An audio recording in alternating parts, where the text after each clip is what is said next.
Roll Tide and welcome to this Thursday edition of Crimson Drive, driven by NASCAR. This is Roger Hoover. Great to be with you from our studios in Tuscaloosa as we recap a busy weekend we just had here in T-Town and look ahead to what's coming up for the Alabama Crimson Tide.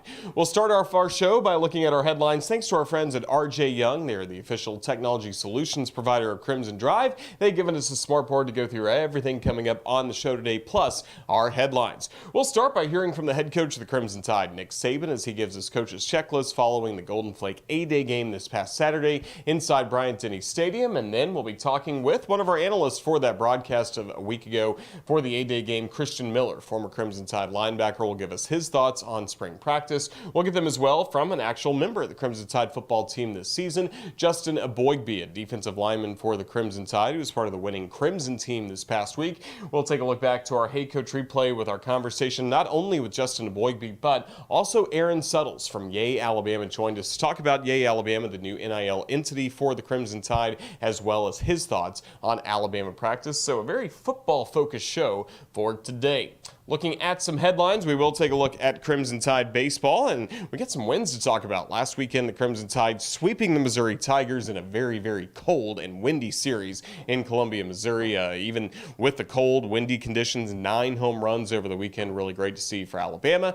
This past Tuesday, more homers as Alabama picked up a win against Samford 13-6, and Colby Shelton has had 3 homers over this past week. He is now up to 16. That has set a new freshman record, moving ahead of the 15 home run mark that had previously been set by Jeremy Brown and Ross Wilson. Now this weekend, the Crimson Tide taking on number 1 LSU, and one of the best pitchers in the nation tomorrow night, Paul Skeens for the Tigers. It should be a terrific series coming up at Alex Box Stadium as Alabama hopes to hand LSU some losses over the weekend. The Crimson Tide 9-9 in SEC play. Looking at Alabama softball, went 1-2 this past week against Auburn as we celebrated Montana Fouts and her senior day on Saturday. Alabama currently ranked number 16 in 3 of the 4 major polls. And now this weekend, speaking of LSU, Alabama softball home against the LSU Tigers. It is the final home series of the season for Alabama, so make sure you get out to the Rhodes House and enjoy some Alabama softball.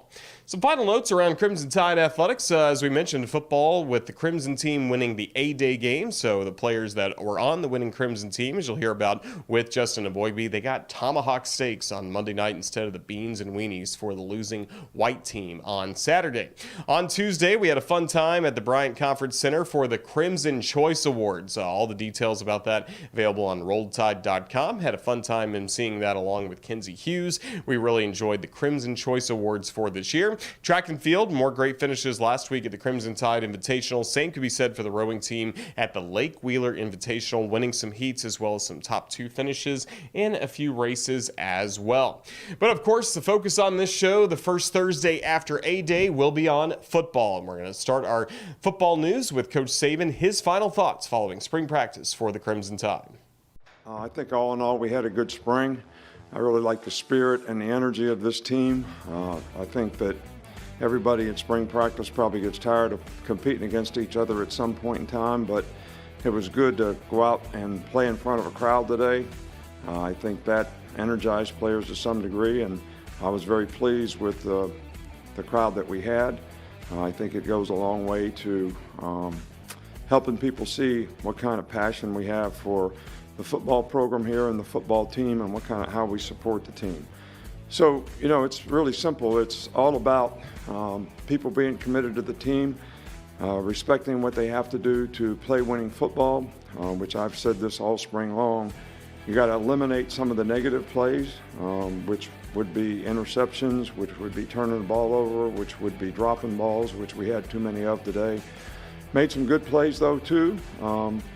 Also giving up plays on defense, making mental errors, those kinds of things are what get you beat. That's what we want to eliminate. The way you eliminate that is players are committed to doing what they need to do to play winning football, which means they're committed to what they need to do to help the team be successful. And they don't ignore the things that are important to winning. They respect those things, they buy into them, they do those things every day to create the kind of habits that will enable us to go out and be the kind of team that we're capable of. Obviously, we had a lot of young guys out there, but I think the experience they gained throughout this spring was invaluable. and will certainly, help us in several positions on our team. And, I like this team. I look forward to this team. Are there things that we need to do better? No doubt. And we'll focus on those things and work to improve so that they're not issues for us in the fall. But this was a good test, I think. The good guys played against the good guys, the ones played against the ones, the twos played against the twos, and I think that makes the game more challenging and a little bit easier to evaluate how people did. I like this team's toughness. I think they're physical, they play hard. We don't have a bunch of guys that are soft or looking for an easy way.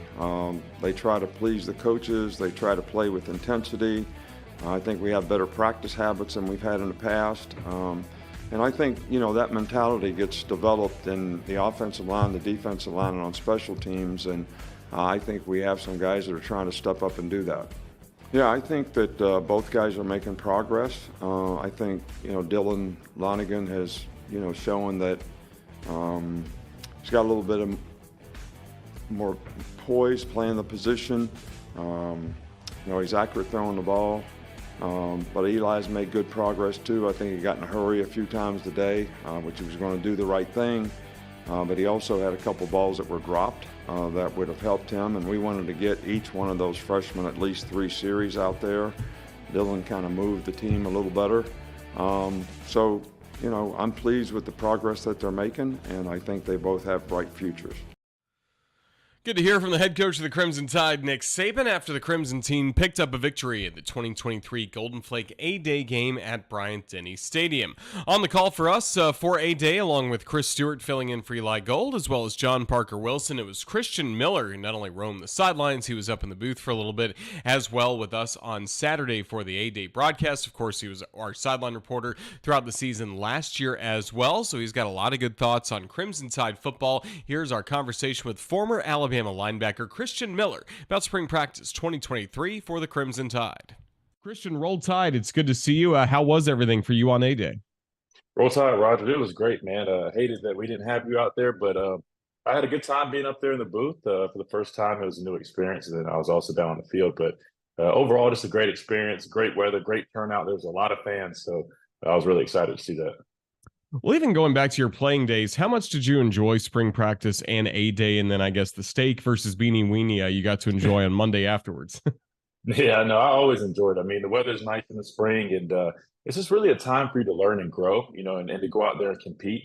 You don't really have an opponent you're facing other than yourself and your teammates. So a really important time for you to grow as a player and as a team. You start building that chemistry early and start, getting in the playbook. You've got some new teammates with the early enrollees. So just a really good time. And then it's, wrapped up with A-Day, putting a bow on everything and going out there and put on a show for the fans and competing one last time before you, have your little break in May and then gear up for summer workouts.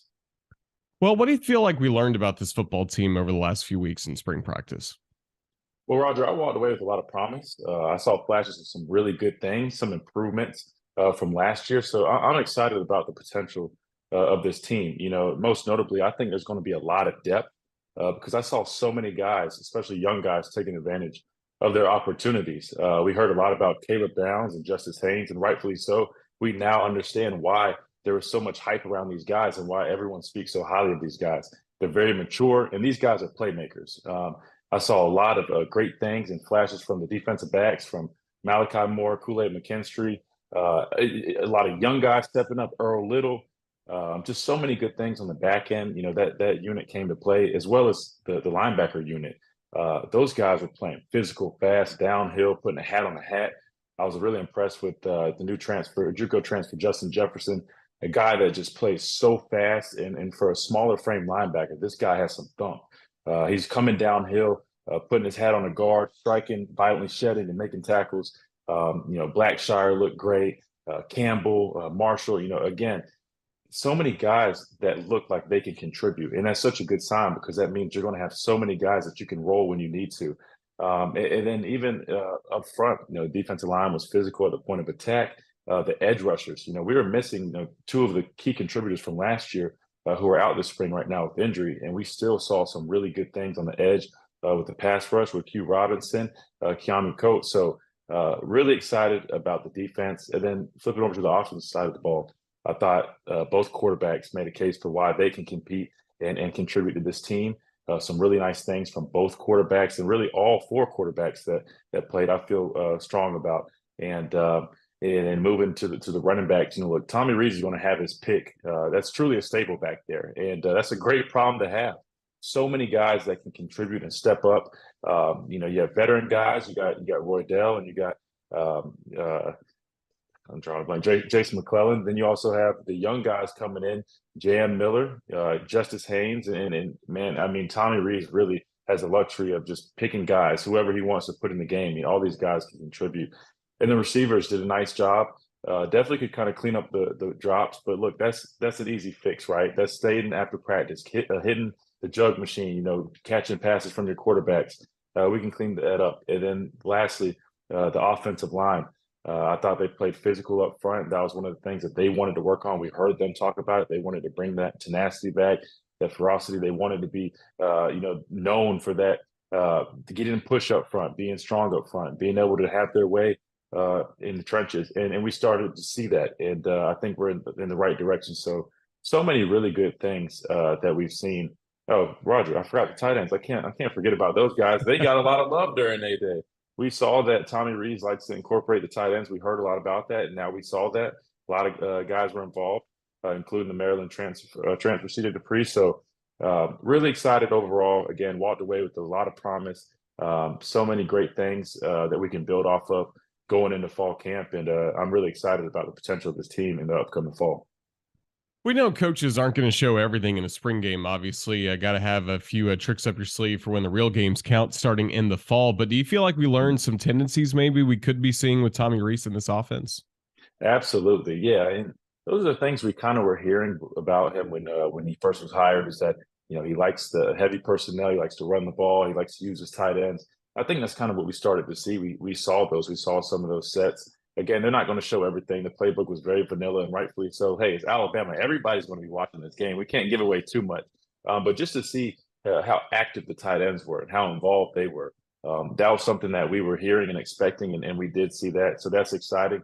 And we saw that they're going to like to run the ball. They're going to kind of get a little bit back to some of that old school style of running the football. But they also aren't afraid to throw the ball, because they threw the ball plenty of times. So a really nice balanced offensive scheme that we saw from Tommy Rees, even though it was a small sample size and they weren't going to put too much out there. But with that being said, if that's just a small vanilla playbook, I'm excited to see him really open it up in the fall. And then how about on the defensive side of the ball with Kevin Steele coming in as the defensive coordinator? Obviously, he's been here before. He knows Coach Saban's expectations for an Alabama defense. But with all the playmakers you described earlier, did it feel like an Alabama defense once again? Oh, absolutely. And I go back to just the physicality of that defensive unit during A-Day. And I was talking about the linebackers, but really it was everybody. If you watched the defense, everybody was playing fast, physical, and flying to the ball, putting a hat on the ball. We used to call it swarming to the ball, making somebody pay. And that's what we saw. The defensive line was turning, redirecting from the line of scrimmage, retracing and going and cleaning up tackles. The defensive backs were getting out of their breaks from coverage, coming downhill and coming with helping out with the run support. So yeah, I think that's really familiar to me, and obviously Kevin Steele is familiar to me as well, and a lot of Alabama fans. But that's exactly what we were expecting, and it's a really good thing to see already in A-Day, because look, that means these guys are hungry, they're ready to compete, they're not scared of contact, they want to go clean up tackles and make guys pay, and that's what Alabama's defenses have been known for. They're known to make you pay, they're known to hit you in the mouth, and really that's where the identity of not wanting to play Alabama comes from. You mentioned a moment ago, spring practice is done. The players get a break during May, but once they get back on campus in June, the strength and conditioning workouts getting ready for fall camp to start in August. Just how important are June and July for these players to make sure they're in the best shape possible, bigger, faster, and stronger, ready to go for once fall camp begins? Oh, summer it's imperative that these guys come in, they're ready to work, because there's so much growth and opportunity during the summer. You're not having the pads on, but you're going through workouts together, which are extremely tough. The heat is out there. It's a great opportunity to bond as a team. It's time for the veterans to step up, people to establish themselves as leaders, and you're going to have to lean on each other, because the summer program is definitely tough. There's not students on campus, you're just really around each other for the entire summer. So a lot of growing opportunities, and a chance for guys to get bigger, stronger, faster. You've had the spring now, and you know what you need to work on and clean up. So you can go and start working on those things. They'll have 7-on-7 periods and whatnot, so they can do some small football activities. But ultimately, you're really just getting yourself in the best shape possible for training camp coming up, because that's when it really matters, and that's when you have your opponent ready and you're ready to get to work on that opponent and start the season. Well, what's next for Christian Miller now that we're through spring football? What are you going to be up to this summer as we get ready for another great season? Man, I'm going to be working doing some radio as well, and I'm also going to be working out. I'm not preparing for an opponent, but I'm preparing just to be the healthiest version of myself. But I'm excited, just stay in contact with the guys and the team, and just keep up with those guys. And I wish them the best with this summer workout off-season program that they're going to have, and looking forward to getting back and covering the guys in the fall. We look forward to it as well. Christian Miller, thank you for your great work for the Golden Flake A-Day game broadcast on Saturday, and we look forward to reconnecting with you as we go through the offseason, getting ready for the year. Roll Tide. Absolutely. Thank you, Roger. Roll Tide. Really fun conversation with Christian Miller. Does great work for us here on the Crimson Tide Sports Network. And as I mentioned with him, we're going to be checking in with him more and more over the course of this summer as we get closer to the start of fall camp. We go from a former Crimson Tide player in Christian Miller to a current member of the team in Justin Eboigbe, as we were really lucky over the last few weeks on Hey Coach on Monday nights at Baumhauer's Victory Grill to be joined by a current member of the Alabama Crimson Tide, whether it was Jason McClellan, Malachi Moore, as well as Seth McLaughlin, a Crimson Tide center. This week, we had the opportunity to catch up with Justin Eboigbe, a defensive lineman for Alabama. He's part of the winning Crimson team this past Saturday at the Golden Flake A-Day game, and we had a really great conversation about how he feels like he has bounced back from the injury that he suffered last year, plus what we could see from him coming up this season with the Crimson Tide. Here's a replay of our Hey Coach conversation with Justin Eboigbe. Roll Tide, Justin. Good to see you. Good to see you guys too. Well, spring practice is now in the books. We just saw the Golden Flake A-Day game on Saturday. What'd you like about this spring for you and your teammates? I like that it's just a chance to compete against each other, each and every day, just coming in with the mindset to get better. The guy across from the other side is, a good player, and just getting the chance to really lock in on your skill and come in together to work. That was tonight's first question. It's brought to you by Alabama 811. Always contact 811 before you dig to know what's below. Call 811 or visit al811.com. So you were on the winning team. We got to see the Crimson team defeat the White. First of all, how did you feel about your performance in that game as you registered 2 tackles and a sack? I felt like, the plays that came my way, I made them. Not trying to do too much, not trying to go outside the schemes of the defense, and just, showing dependable football. That's the thing, having everybody be a 111th on the field. If we can be a 111th and that adds up, then it's going to be a good defense, and just playing complementary team defense and playing fast, physical, and relentless. So the Crimson team wins. That means tonight you got to have quite a meal at the Malmore Athletic Complex. So what can you tell us about the steak dinner you and your Crimson teammates got to enjoy? The steak dinner was fantastic. It's a little bit different than the steak that we eat, on the norm. So it was just a great experience, something to play for, even though we all on the same team, but just having a little bit more, having the incentive to play for on that this past Saturday. It was good being on the winning side and seeing the other guys on the white team, have to eat their beanies and weenies. Talk a little smack to your teammates that were having that on the paper plates and the plastic forks and everything like that? Of course, the whole point of it is, have fun, but also the competitive level of it, being basically kings. To be able to eat the steak and all that, and basically relegating them to paper plates and beanies and weenies. Do you love Alabama traditions like that? I do. That's something that when you getting recruited and when you growing up, you see the traditions and be able to be a part of it and be a part of that tradition. Like the Walk of Champions, that's just something that's incredible, and that's something that not you can't just get that from any other place. And you mentioned watching this team as you're growing up. What were your thoughts on this program before you were recruited, and then what was it like getting to know Coach Saban and this coaching staff during the recruitment process? Well, the first thing that, anybody growing up and, especially on the recruiting process is, Alabama was known for their defense. So if you're a defensive player, the first thing is, all the defensive linemen, the linebackers, the DBs, they call it D-line, you are a linebacker, you are a DBU. And that's just a testament to the guys who came before us and the standard that they created and the ones that, the standard that we try to live up to. It's just it's a special thing because, seeing the guys who walked out of that D-line room and seeing where they at and, how they left a standard and left something to be remembered, that's what it's about. You know, that's what I want to do. You know, I want to leave a legacy. I want to leave something that's bigger than me. I want to leave something that, you know, the guys that's behind me or, you know, younger than me can look forward to and can look up to. You got to come here. You were on the national championship team in 2020, played well in 2021, and then last year it seemed like you were playing some great football to start the season before, unfortunately, your year was cut short due to a neck injury. Just what do you remember about when your season did come to an abrupt end and the news you got? It was, you know, coming out that bandy game, just a regular day in practice. You know, the first real day of practice, it was a Tuesday, going into Arkansas's week. You know, something just, you know, didn't feel right. I told the training staff, but I also told them, you know, that I wanted to finish practice. You know, it's just my whole mindset. Whatever I start, I finish. I didn't know what to expect, but I know I wanted to finish that day of practice. And, you know, the next day we ran some tests, and that's when everything, you know, they found everything out. And one of the biggest things that, you know, they told me, it may be season ending, but it's not career ending. So I just kept that in my mind, and, you know, I tried to stay positive. And, you know, it's hard to stay positive when you may have a negative or a setback, but that was just my whole focus, was the comeback. Certainly was the comeback. What was the role of Jeremy Giselle, your rehab coordinator, then UJ Johnson and strength and conditioning staff getting you back? So a lot of people, you know Jeff and stuff like that because he's the head athletic trainer, but Jeremy is the one who deals with injuries and them, you know, major injuries and the rehab process. He was the person who was there every day. You know, that's the trainer that I was dealing with every day. When I had to go to my visits, when I had to, you know, do my test, he was there along the step every way.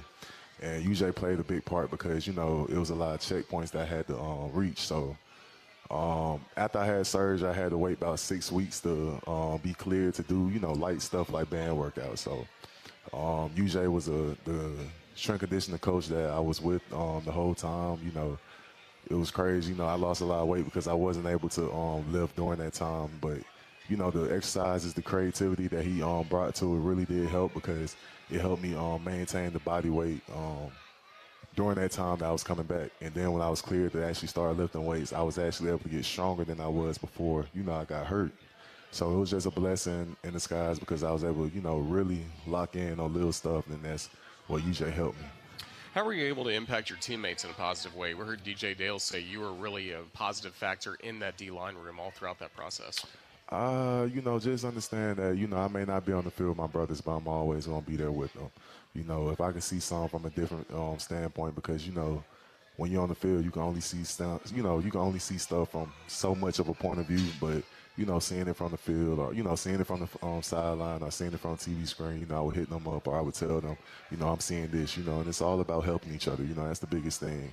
And, you know, same way how, like, you know, when I was on the field and how they supported me, you know, with kind words, you know, when I was going through my whole ordeal, the same way I got their back. You know, I want to see them be successful just like they want to see me be successful. Then how meaningful was it over the last few weeks when you kept crossing off a lot of milestones, able to do some more football activities and finally get to practice with your teammates? It was just really a blessing from God because you never know. Even though you try to keep a positive mindset, you never really know, you know. And I just took each day and each milestone that I got as a blessing and just being really grateful for it because, you know, the same way I got injured, I didn't know that it would happen or, you know, just a regular day. I just take it as a blessing. I take it as the opportunity to get better. And, you know, I feel like the best I done felt. You have a new defensive coordinator this year in Kevin Steele. What's it been like getting to know him? What does he want to see from you guys specifically at the line of scrimmage? You know, he always tells us that, you know, this team and the championship and the success was built around the D-line. You know, it starts in the trenches.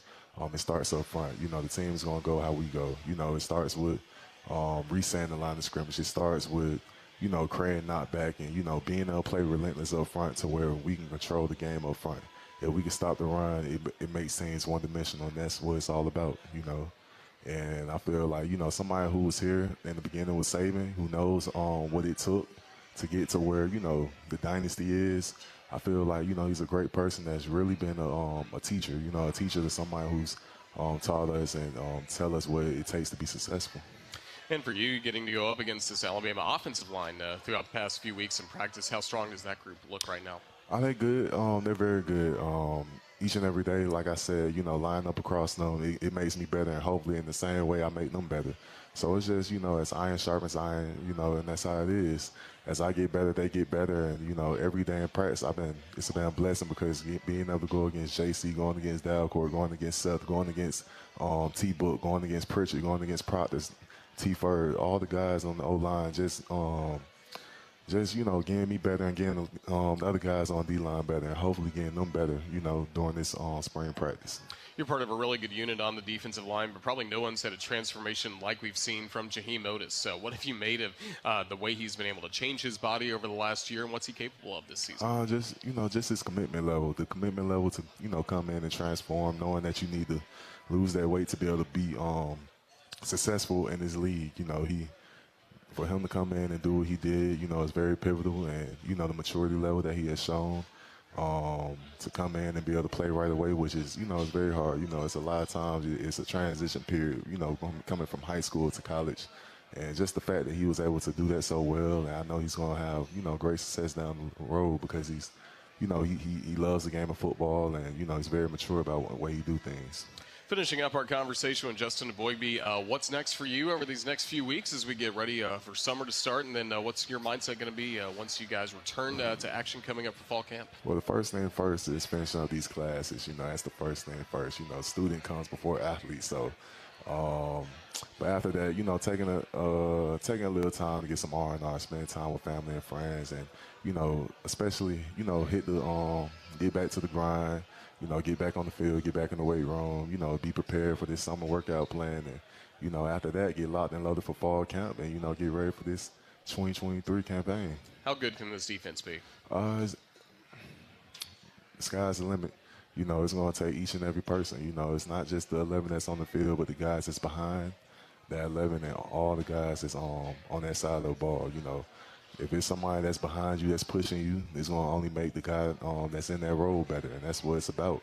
The more guys that can play winning football, the better we're going to be. Well, Justin, congratulations on your recovery from the injury last year, getting back on the field this spring. I can't wait to see you in fall camp and then starting the season against Middle Tennessee later in the year. But thank you for joining us tonight. Roll Tide. Thank you. Great conversation with Justin Eboigbe. Wish him all the best, gearing up for what we hope is a great season coming up, but most importantly, a healthy season for him coming up after what he had to go through last season. We appreciate his time on Monday's edition of Hey Coach, as we were really busy on Monday for our final Hey Coach of the school year. We started the show by talking some baseball with Crimson Tide head baseball coach Brad Bohannon, and in the middle of the show, we had a conversation about football, but also about Yay Alabama with Aaron Suttles, who is the director of content for Yay Alabama, and he joined us to not only recap spring practice and give his thoughts on the Crimson Tide, plus tell us more about Yay Alabama, the new NIL entity for Alabama athletics. Football practice just wrapped up on Saturday with the 2023 Golden Flake A-Day game. And Aaron, I'll put it to you simply as I can, as open-ended as I can. What do you think we learned about Alabama over the last few weeks? I think you look at that roster and you continue to be impressed at the talent that Coach Saban has put out there and the development. I mean, it's one thing covering from a press box and you see these phenomenal athletes, how fast they are.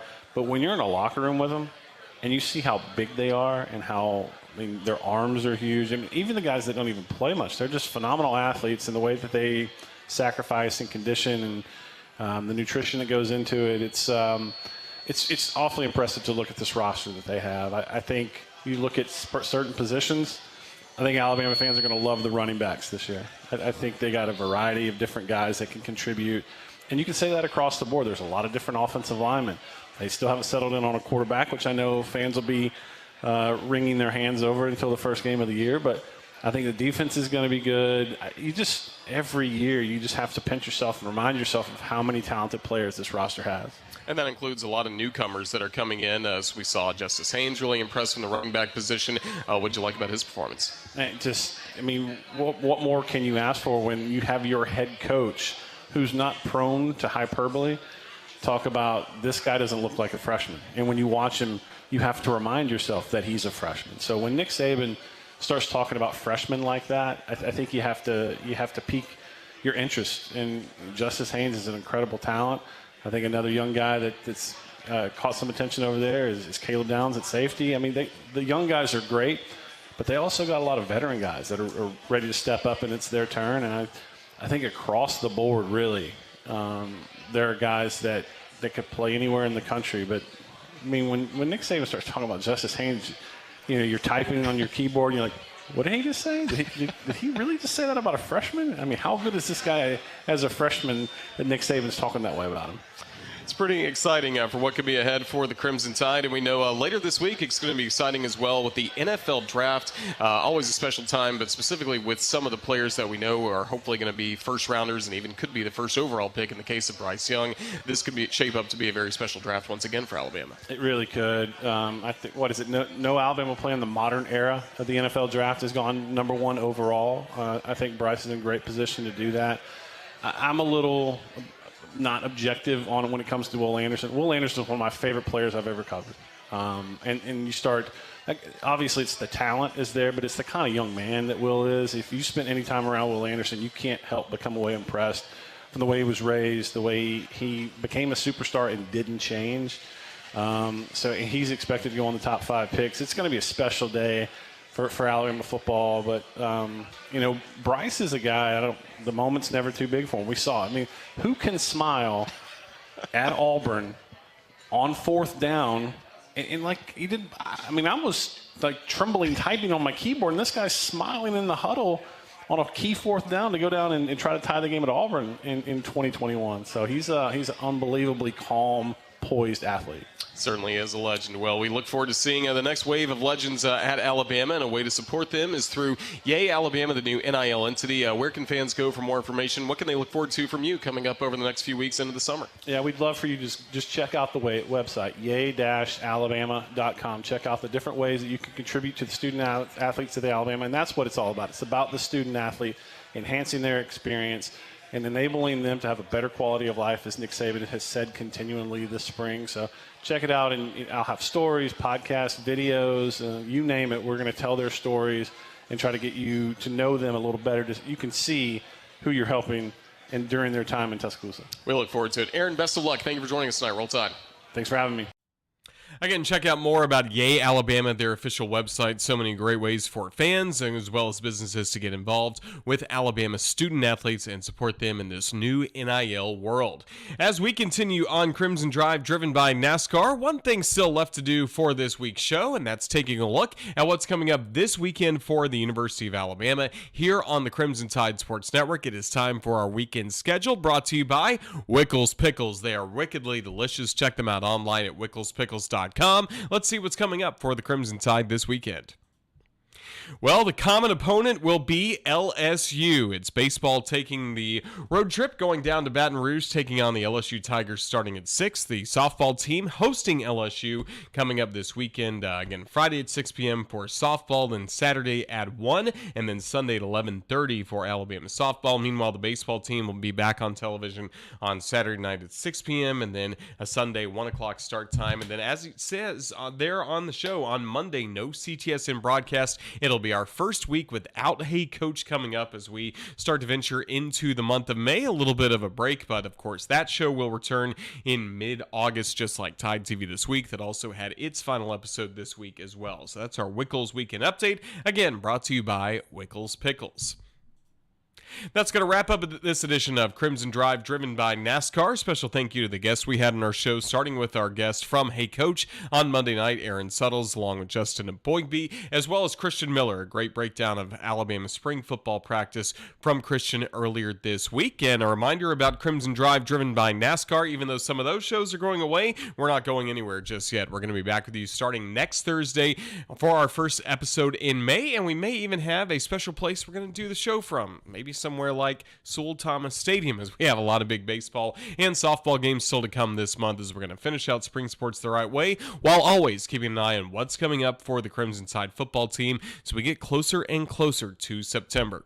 Special thanks to Ethan Carabin, our producer, for putting this show together, and thanks to all of you for watching this Thursday edition of Crimson Drive, driven by NASCAR. For everybody with the Crimson Tide Sports Network, this is Roger Hoover saying thank you for watching, so long, and roll Tide.